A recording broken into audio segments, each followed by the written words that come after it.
Je suis allé voir le film Crimson Peak du réalisateur Guillermo del Toro, qu'on connaît surtout pour Pan's Labyrinth qui est sorti en 2006, et aussi les films de la série Hellboy.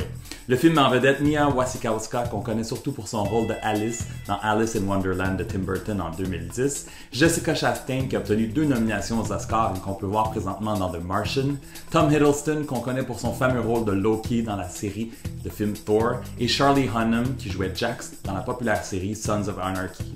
Edith a perdu sa mère lorsqu'elle était jeune et elle est convaincue que son fantôme lui rend parfois visite. Et en vieillissant, elle rêve d'être écrivaine et fait lire son manuscrit par Thomas Sharp, un séduisant étranger, qui est de passage dans la région avec sa sœur pianiste Lucille pour tenter d'obtenir de l'argent pour financer ses inventions. Le père d'Edith refuse de l'aider et voit d'un mauvais œil qu'un étranger tourne autour de sa fille unique. Do we have to do this? Must we? Yes. You have no idea what they do.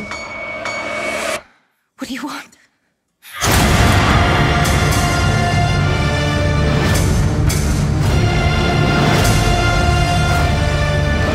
I have to leave.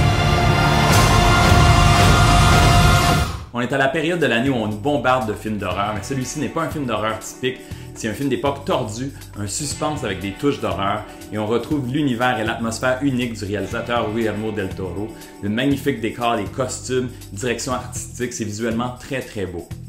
Avec la bande-annonce et le début du film, j'étais perplexe, pas certain de savoir ce que je pensais, ça m'a pris au moins 30 minutes avant de vraiment embarquer dans l'histoire. Le début du film m'a fait penser par moments à Cendrillon, vers la fin ça m'a fait penser plutôt à Misery, on a le droit à une maison qui me fait penser à Lemony Snicket, et les 4 acteurs principaux sont vraiment excellents, mais Jessica Chastain vole le show, elle est incroyable. Finalement, j'ai adoré le scénario et on a le droit à quelques moments qui sont complètement fous. La salle était pleine et les réactions étaient vraiment intenses, on entendait des « Oh! I! Ah! » En tout cas, ce film de 2 heures, je lui donne 3 étoiles et demie sur 5 et je vous souhaite bon cinéma! You have nowhere else to go.